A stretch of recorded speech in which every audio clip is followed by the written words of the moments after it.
Hello everyone, my name's Josh and welcome to Electrified Autonomy. Today we received the new big toy, which is a Clark Michigan 125A wheel loader. I'm pretty excited about it, and I'm going to go out and get some equipment to make it a little cleaner, try and bring back some of that shine that it originally had. This is a very big machine and there's a lot to do on it, so let's get started.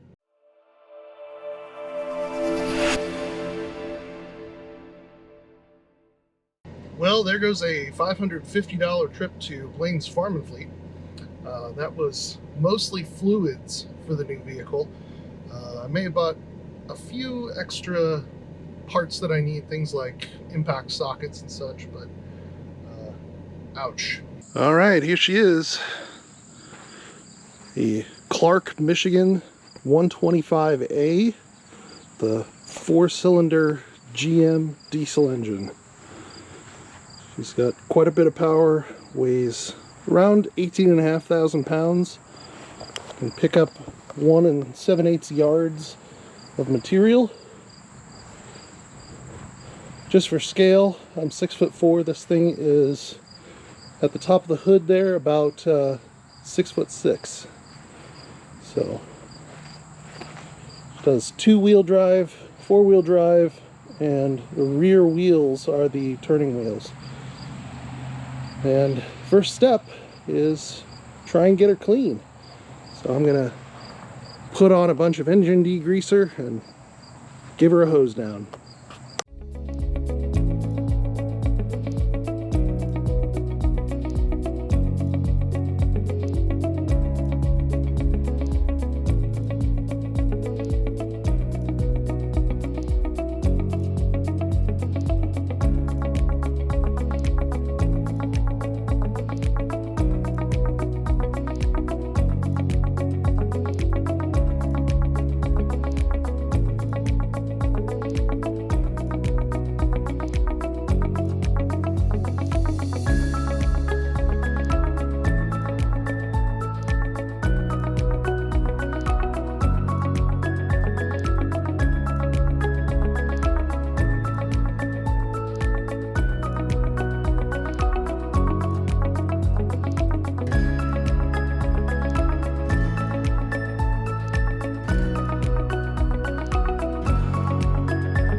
So of course my battery died when I was filming the time lapse, but you can see she's a little bit cleaner than she was when I brought her in. Obviously the bucket's not much better. I did raise the bucket to some extent and try and get around it, but I realized it's not very advisable to do that when the steps to get into the cab are on the bucket. So that didn't work out too well. I did get some stuff on top, so the top is very clean. The sides, the yellow came back a little bit more, not quite as much as I had hoped, but she may get a coat of paint eventually anyway. However, I didn't run it for very long, and I'm going to show you the reason I didn't run it for very long. You put you guys down over here.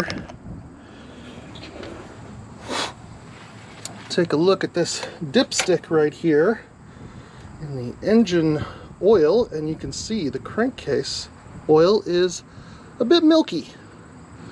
It's not real good. It's probably got some water in the oil and has created an emulsion. It's not great, and that's definitely the first thing I'm gonna try and change. Unfortunately, I do not have the filter, but I think it's better off to not have the filter and still change the oil with the dirty filter rather than leaving the water in the crankcase. So I'm going to move it to a bit of a drier location and get that started. So let's talk a little bit about what I know about this vehicle. As I mentioned before, it's a 4-cylinder GM engine, diesel. It is an unknown year or serial number, but it is a Clark Michigan 125A wheel loader. I bought this vehicle at pretty close to scrap price. I did not expect a lot from it, but I really only have a couple of jobs to do with it.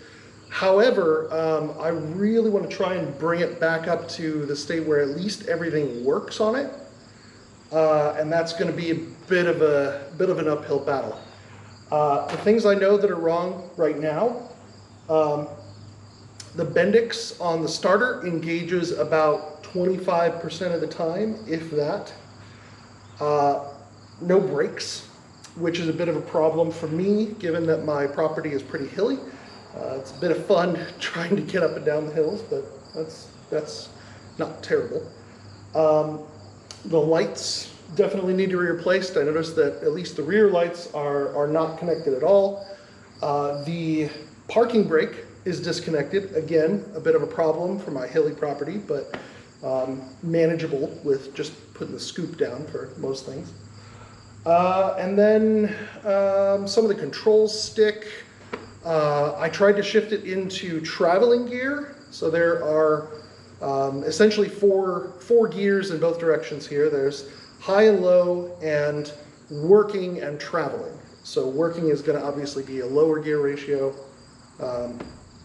And I tried to switch it into traveling gear when everything else was in neutral. It ground for a little while and then eventually did click into gear, but tried to drive it in forward and nothing, no movement at all. So I'm imagining that gear is probably gone from the transmission, but we'll see. As I showed you earlier, there's murky oil that really needs to be swapped out. I think I'm going to get to that tomorrow, maybe next week, depending on my schedule. And, you know, just general maintenance stuff on a 50-year-old vehicle. It's got to be at least 50 years old from the manufacturing date. A lot of these outer hoses have already been replaced. Some of the inner hoses as well, but there are a few hydraulic hoses that have not been replaced. I know there's at least a leak above the transmission. I don't know if it's the transmission itself or a hydraulic leak coming from above that. But yeah, that's pretty much all I know about it. It's really fun to drive. It seems like it'll move dirt, but as I said, it's a bit precarious with the braking situation, so I would much rather spend a little bit of time working on the vehicle, which I really enjoy, and get it back to a functional state and then start moving things around, making the two projects that I have to work on. I know this is not what typically is going to be on electrified autonomy, which is electric vehicle conversions, but I really enjoy working on these big vehicles too, and they're fun toys to have. So yeah, that's probably going to be the next few videos on this channel. And thank you all very much for joining. See you soon.